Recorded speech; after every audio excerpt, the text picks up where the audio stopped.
querido general de ejército Raúl Castro Ruz, líder de la Revolución Cubana, queridos compañeros de la generación histórica que nos acompañan, nuevos miembros del Consejo de Estado, miembros del Consejo de Ministros, invitadas e invitados, diputadas y diputados.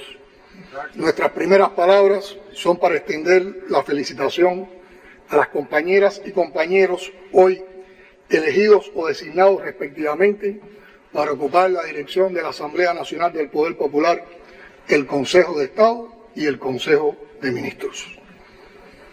Felicidades a todos en el Día de la Victoria. El 19 de abril de 1961, en las arenas de Playa Girón, Cuba ganó el derecho a celebrar este día al propinarle su primera gran derrota al imperialismo en América.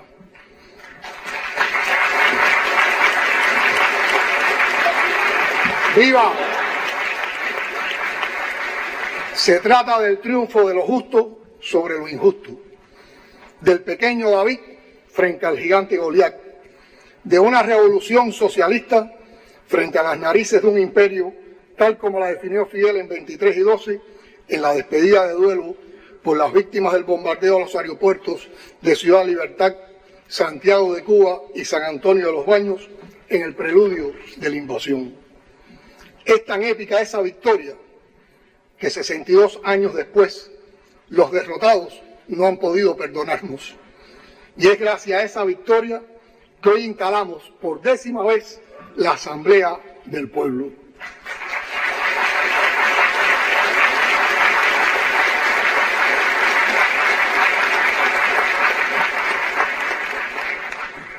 Las 470 personas que recién juramos como diputadas y diputados no ganamos el curul por tener más dinero o el respaldo de partidos electorales, cuyo único fin es colocar en el lugar donde se deciden las leyes del país a un defensor de los intereses de determinados grupos de poder. Cada uno de nosotros está sentado aquí para defender los intereses de la mayoría y no vamos a cobrar más ni vamos a recibir prebendas por ejercer como diputadas o diputados, como sí ocurre en tantos países que presumen de modelos democráticos multipartidistas. Cuba defiende el partido único, garantía de la unidad desde que José Martí fundó el Partido Revolucionario Cubano, porque está en la raíz de nuestra historia y porque no se disgregan ni se confrontan las fuerzas de una pequeña nación que hace 200 años fue oficialmente declarada como apéndice para anexar al poderoso vecino cuando ya se gestaba un voraz imperio. En unos días, el 28 de abril, se cumplirán 2 siglos de que el entonces secretario de Estado y más tarde presidente de la Unión, John Quincy Adams, dejara definida para Cuba su teoría de la fruta madura. Y cito: hay leyes de gravitación política como las hay de gravitación física. Y así como una fruta separada de su árbol por la fuerza del viento no puede, aunque quiera, dejar de caer en el suelo, así Cuba, una vez separada de España y rota la conexión artificial que la liga con ella, es incapaz de sostenerse por sí sola.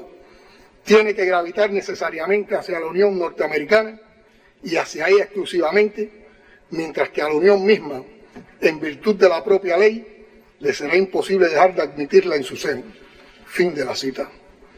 Desde aquel anuncio de abril hasta la promulgación de la doctrina Monroe en diciembre de 1823, transcurrieron meses. Pero desde entonces hasta los días que corren, durante 200 años, la política del vecino poderoso ha sido una sola, aunque se alternen 2 partidos en el poder. Para Cuba al menos es muy difícil distinguirlos, mientras, por ejemplo, prácticamente todas las medidas aplicadas por el republicano Donald Trump para reforzar el bloqueo las mantenga su adversario político, el demócrata Joe Biden. Remember Girón, advertían nuestros padres ante cada nueva amenaza de invasión que hubo después de 1961. La consigna permanece viva en el imaginario popular porque la actitud mercenaria también lo está. Sin Nicaragua y sin Somoza, ahora los invasores estrenan el Everglades y amenazan desde sus cuevas en las redes sociales. El poderoso vecino sigue siendo generoso con los prestados, entre comillas, para destruir a la revolución, y cada año destina decenas de millones de dólares a quienes ofrecen para subvertir el orden interno en Cuba, ya sea de modo presencial o vía internet. Ni un solo día en estos años hemos dejado de sentir los golpes de esa guerra no declarada contra la economía y la sociedad, contra la vida cotidiana y los sueños de progresos de toda una nación. Así como recordamos Girón, recordaremos siempre la crueldad del bloqueo reforzado en condiciones de pandemia, la infame inclusión de Cuba en una lista de supuestos patrocinadores del terrorismo para sitiar todas las vías financieras, el oxígeno que se negaron a darnos mientras estimulaban rebeliones callejeras, de algún modo nos los negaban ya al cerrar cada posibilidad de comercio o financiamiento. De todas esas batallas va saliendo vencedor el pueblo, y no tengo ninguna duda de que, como en Girón, seguiremos venciendo. Cuba mantiene intacta su línea de principios y su disposición al diálogo, pero sin presiones ni condicionamientos. Pero tanto va el cántaro a la fuente hasta que se rompe. Un día, más temprano que tarde, tendrá que cesar la política de la hegemonía. El multilateralismo ocupará su espacio y Cuba podrá probar hasta dónde puede llegar una nación de gente noble, creativa y talentosa, unida en torno a objetivos claros, si se le libera de presiones y bloqueos. Ahora, concentrémonos en lo que nos toca y podemos hacer, incluso atados de pies y manos, para pensar y trabajar juntos, pasando por encima de esas condiciones que no podemos cambiar. Se funda esta 10ª legislatura. Todos nosotros tendremos ahora menos tiempo para nuestras familias y profesiones, menos horas de descanso. Solo nos esperan mayores responsabilidades y un elevado deber: servir al pueblo de Cuba, conectado siempre con sus demandas y necesidades. Me detengo aquí para puntualizar lo que considero que deberá distinguir a la nueva legislatura: el contacto permanente con los barrios, con las comunidades, con los que nos eligieron, conscientes de que no podemos hacer milagros, pero sí podemos transformar la desafiante realidad de Cuba hoy si logramos crear la sinergia indispensable entre los esfuerzos individuales y colectivos, entre los barrios y los municipios, entre los municipios y la provincia, entre las provincias y la nación. Compatriotas, desde los primeros tiempos del poder popular, la consigna fue elegir a los mejores, pero elegir buenos entre buenos siempre será un ejercicio difícil e incompleto. Es por eso que invitamos a una representación de personas de extraordinarios valores como ustedes, pero que no estuvieron en las candidaturas por una razón obvia: hay muchos más buenos cubanos que escaños en el Parlamento.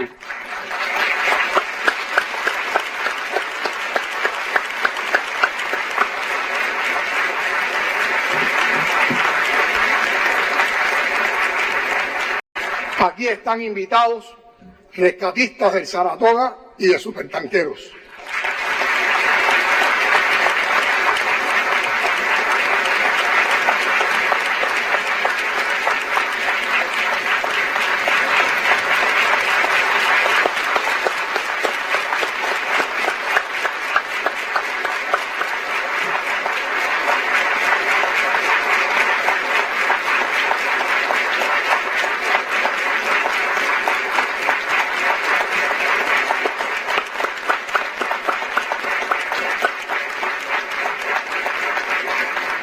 Creadores de vacunas y medicamentos que nos salvaron de la COVID.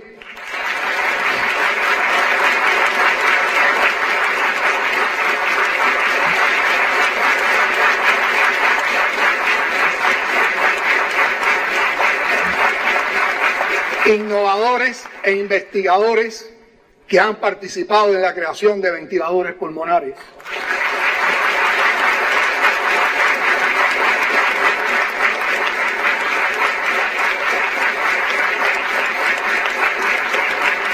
en la creación de prótesis de cadera, piezas para plantas eléctricas, estudiantes y profesores que pasaron sus vacaciones trabajando en zonas rojas y en la reconstrucción de escuelas y casas arrasadas por el huracán Ian.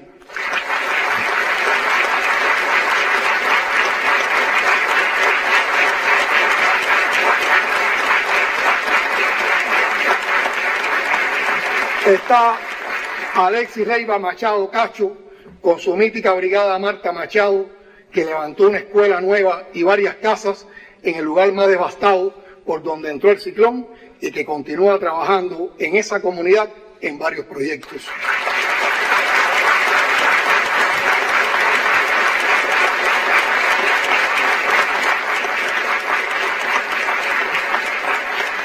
Juristas que nos acercaron a la comprensión del Código de las Familias.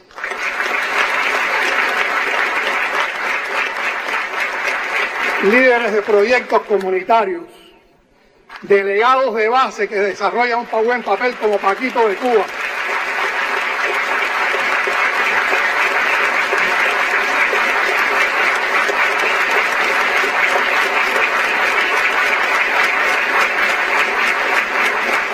Entre otros muchos más que podían estar y que no caben en este recinto. Por eso,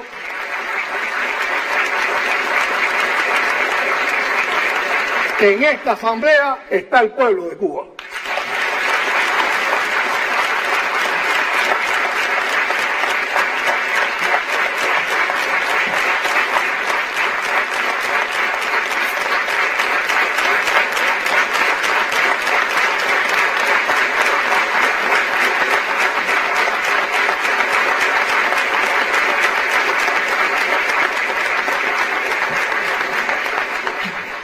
Difícilmente olvidaremos aquellos días inciertos en que apenas dormimos y al despertar la primera mirada iba directo a las cifras de la COVID-19. Estoy bastante seguro de que ninguna simulación de inteligencia artificial podría resumir la proeza del pueblo cubano en los últimos años. La resistencia creativa de la gente de este país, su resiliencia, supera los límites de cualquier simulación o predicción. No hay algoritmo capaz de reflejar todo lo que vivimos. Eso solo puede ser sentido.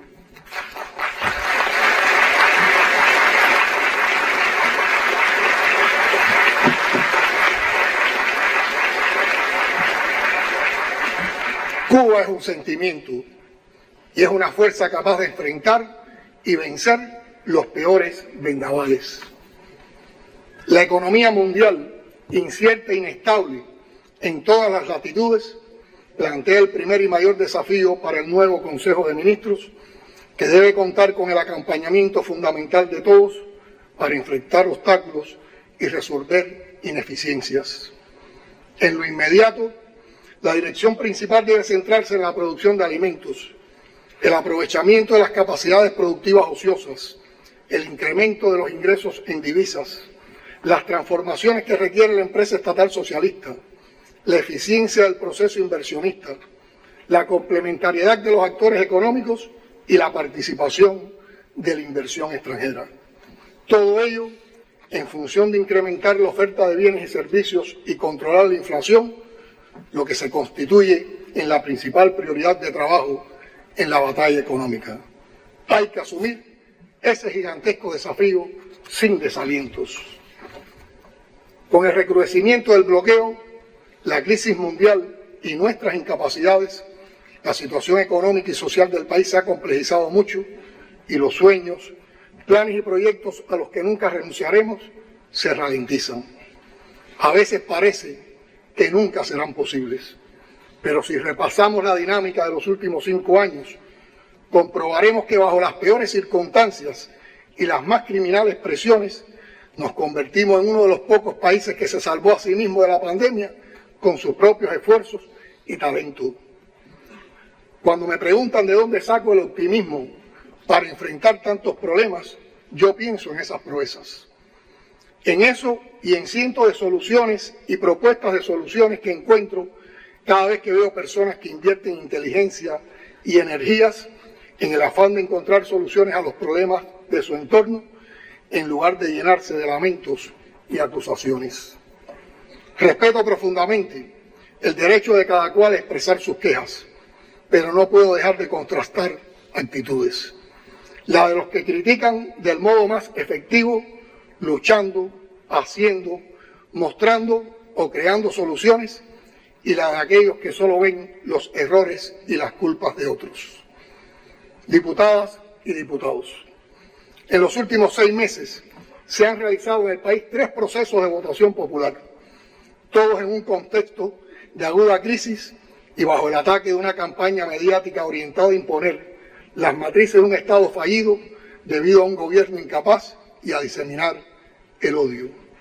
El verdadero enemigo de la nación cubana apuesta al estallido para apoderarse del país y devolverlo a la era neocolonial que ya sufrimos y conocemos. Ese enemigo vio en cada una de las votaciones recientes, el referendo del Código de las Familias, las elecciones para delegados y luego para diputados, un momento clave para el ataque a la legitimidad del gobierno y cifró sus esperanzas en la posibilidad de un alto abstencionismo. La prueba más fehaciente de que esa era la idea fueron los titulares del día siguiente. Todos, prácticamente sin excepción, hablaban de abstencionismo histórico, aunque tanto el nivel de participación como el voto válido y el voto unido estaban por encima de la media de otros modelos de democracia en el mundo. Los que vaticinaban una alta abstención, conscientes de que el viejo diseño del Lester Mallory de emplear la guerra económica a fondo para generar dificultades que induzcan a la apatía política, volvieron a quedarse con las ganas. Ese 75,8% de participación no hubiera sido posible sin la confianza del pueblo en la revolución. Y esa confianza se expresa en participación. Fue una muestra de civismo, pero también de patriotismo y sobre todo de conciencia política. Ahora esa confianza no la podemos defraudar. Nos tiene que comprometer más a todos. Nos obliga a trabajar por todo el país en representación de toda Cuba. Si trabajamos sistemáticamente en cada uno de los municipios o distritos, si acompañamos a las autoridades locales sin suplantar funciones, si seguimos escuchando a la gente y llevamos a instancias superiores problemas que sobrepasan las posibilidades de los territorios, estoy seguro que lograremos avances cotidianos en la solución de estos asuntos. La transparencia en nuestro proceso electoral han tratado de negarla también, pero no tienen ni una sola prueba que pueda poner en duda su limpieza. Desde las propuestas de los precandidatos en los plenos de las organizaciones sociales y estudiantiles, comienza a expresarse la transparencia que prosigue con el análisis y aprobación de las candidaturas en las asambleas municipales. Se demostró que cuando se interactúa constantemente con las bases populares, de las cuales todos somos parte y a las cuales nos debemos, podemos ayudar a resolver los problemas antes de que se hagan más graves e irritantes. ¿Cuántas dificultades y deficiencias acumuladas no se resolvieron en los días de intercambio con los electores?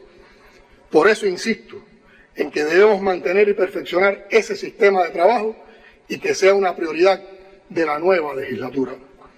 Hay que dar respuesta a todos los planteamientos hechos por el pueblo en los encuentros de las semanas previas al 26 de marzo y a los que se originarán después. El avance del país, en medio de profundas dificultades que generan los obstáculos externos a nuestra economía, pero también el burocratismo, la indiferencia o la corrupción inaceptable por principio, depende mucho de que cada diputada y diputado asuma con entrega y compromiso el histórico desafío que nos hemos planteado: vencer al bloqueo sin esperar que lo levanten.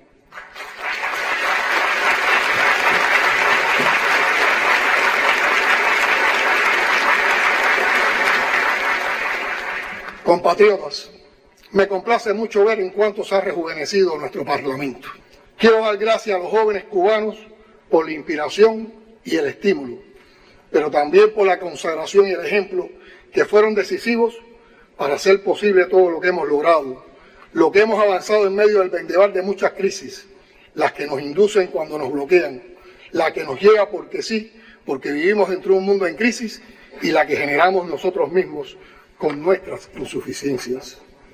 Los jóvenes cubanos están entre los que hacen este país, los que sostienen esta revolución y el sueño de lo que hacemos y haremos en el futuro. Como todo el pueblo cubano, sufren las necesidades económicas y sus terribles consecuencias. Pero son jóvenes también los que saltan por encima del bloqueo, de las carencias, los que hacen su día a día con ideas de futuro, dispuestos a hacer de Cuba un país mejor, desde dentro o desde afuera. La idea de que siempre será posible levantar un país mejor jamás puede abandonarse, menos en los tiempos difíciles o bajo el influjo de los mensajes desalentadores. Los cubanos hemos aprendido a no darnos por vencidos, porque no vemos en la dificultad un obstáculo, sino un desafío, y lo enfrentamos. Ese temple es característica de nuestra idiosincrasia. Como expresé hace un año hablando con jóvenes, en mis años de dirigente de la Unión de Jóvenes Comunistas, en una ocasión, Fidel nos advirtió que en una revolución asediada y bloqueada como la nuestra, algunos compañeros se cansan, se burocratizan, pierden el entusiasmo de los primeros tiempos y que nosotros teníamos que hacer el papel de resorte, de estimuladores, revolucionando la revolución. Fue en los 90, años muy duros, con los precios disparados al infinito para lo poco que se podía comprar, con apagones mucho más largos que los actuales, aunque con pocas colas en las gasolineras, porque casi nunca había combustible para servir. Nos preparamos entonces para la opción cero, pero jamás renunciamos a construir un país mejor. Como el heroico pueblo vietnamita que en medio de una guerra terrible se planteaba levantar un Vietnam 10 veces más hermoso. Son los sueños todavía los que tiran de la gente, como un imán que los une cada día, cantaba por aquellos años Geraldo Alfonso, en un verso que define bellamente el afán colectivo de levantar un país mejor. Por eso puedo afirmar que lo podemos hacer mejor hoy y que mañana los jóvenes lo harán mejor aún, porque quien nació de esos sueños no permitirá que sea de otra manera.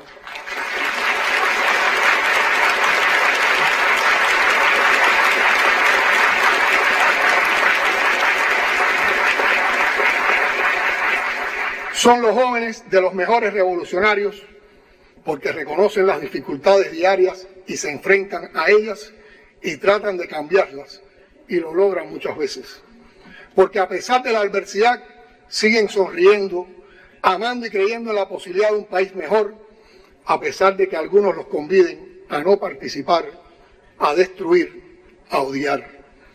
Entienden que para que un mundo mejor sea posible, hay que aceptar las diferencias del otro, ser inclusivos, abolir las discriminaciones de cualquier clase y comprender que la equidad es un valor de realización que merece cultivarse en cualquier sociedad. Lo demostraron defendiendo el Código de las Familias como algo propio y apoyando todas las batallas justas contra la exclusión y el acoso, porque son feministas, ambientalistas y antirracistas.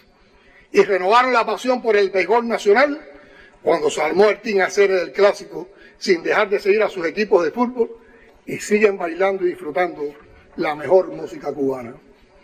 A cada uno de nosotros, por nuestra parte, nos toca estimular que ese espíritu juvenil se exprese y que demuestren lo que pueden dar y lo que pueden aportar, evitando las manifestaciones que muchas veces afectan esas potencialidades y están relacionadas con la falta de atención, la vanidad, los celos, los prejuicios y, lo que es peor, esquemas mentales vencidos por el tiempo.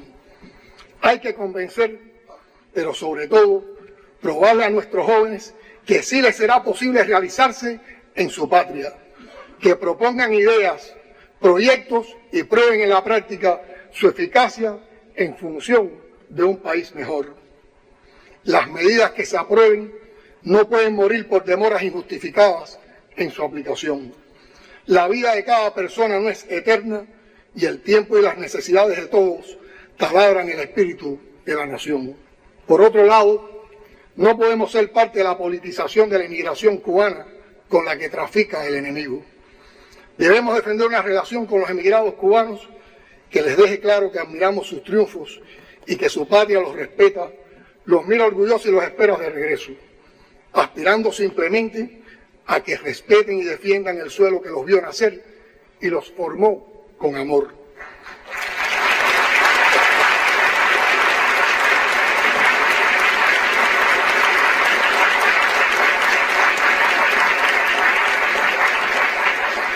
No estoy hablando, por supuesto, de los que le han vendido el alma al diablo, lucrando con el dolor del pueblo cubano en patéticos shows macartistas.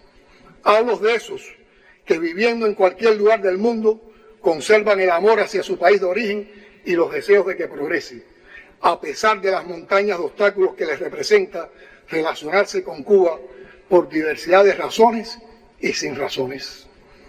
Los que aquí estamos resistiendo y construyendo, contamos con esos cubanos que no se avergüenzan de sus orígenes para ayudar a sostener la nación. El socialismo es lo más cercano que hay a la juventud, porque no es una obra acabada. Se va haciendo todos los días y la energía y la ambición natural de los jóvenes son fundamentales en esta obra. Pero ¿por qué la revolución? ¿Por qué el socialismo? A veces lo vemos como el fin, la meta. La revolución es el medio, es la vía de conquistar para todos el mayor grado de justicia social posible y también de felicidad. Eso no es posible lograrlo en otros sistemas, donde el bienestar se asocia a la opulencia, donde unos tienen muy pocos o no tienen prácticamente nada, porque otros se apropian de la mayor parte de la riqueza creada por los que menos tienen. El proyecto de país que nos hemos propuesto pretende encontrar una mejor sinergia, diferente a la de otros modelos, que conduzca a mayores niveles de equidad y de realización, tanto a nivel individual como colectivo, que tenga el sello de los valores que compartimos como sociedad y que además incorpore sostenibilidad y prosperidad. En un contexto tan adverso como el que nos ha tocado vivir, tal idea puede sonar muy ambiciosa, pero siempre es arduo cuando se emprende algo novedoso, más cuando se trata de construir un paradigma diferente de sociedad. Escasean los referentes para comparar, o los que sirven se ajustan en algún sentido, pero en otros carecen de compatibilidad por cuestiones culturales o axiológicas. Que sea difícil no nos puede conducir a pensar que es renunciable. De imposibles está lleno nuestra historia. Es una tradición superar retos. Mientras más y mayores sean, más ímpetu y ansiedad por superarlos. Tenemos que saber que podemos y que debemos lograrlo.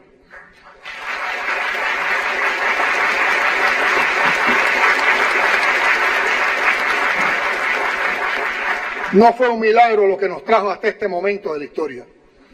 Fue una revolución que comenzó en 1868, peleando casi sin armas contra el imperio más poderoso de su época, por obtener independencia, soberanía y el fin de la esclavitud. Fue la pelea de un hombre menudo, enfermo y pobre, pero iluminado de ideas universales humanistas, para unir a todas las generaciones que no habían logrado cumplir aquellos sueños. Fueron otros hombres y mujeres que sufrieron la frustración de aquellos anhelos y le dieron continuidad al combate, entonces contra la nueva dependencia y otro gran imperio. Y fue una generación heredera de todas las que le antecedieron, que resumió el legado de un afán libertario que conquistó por fin la independencia y la soberanía con las armas. Y en posesión definitiva de esas conquistas se propuso y logró levantar una nación libre, respetada y admirada en el resto del mundo por su dignidad, su voz propia, su solidaridad con todas las causas justas y la educación y el talento de sus hijos. Es, en síntesis, un pueblo heroico que jamás se cansó de luchar y de cuyo heroísmo brotaron líderes que casi 2 siglos después lo siguen inspirando. Herederos de todo y enlace entre todas las generaciones, emergen Martí y Fidel como símbolos de esa extraordinaria riqueza nacional.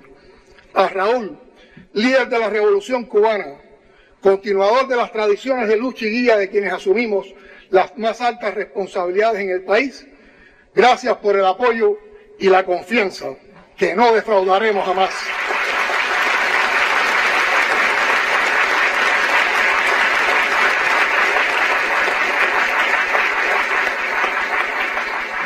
Cuba, al pueblo cubano, nuestro reconocimiento por su valor, por su dignidad, por su fidelidad como principal protagonista de otro abril de victorias.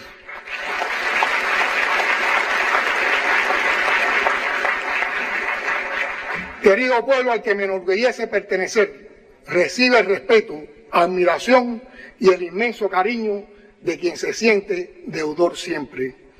Hoy ratifico que te serviré con pasión, compromiso, sin desgano, hasta las últimas consecuencias.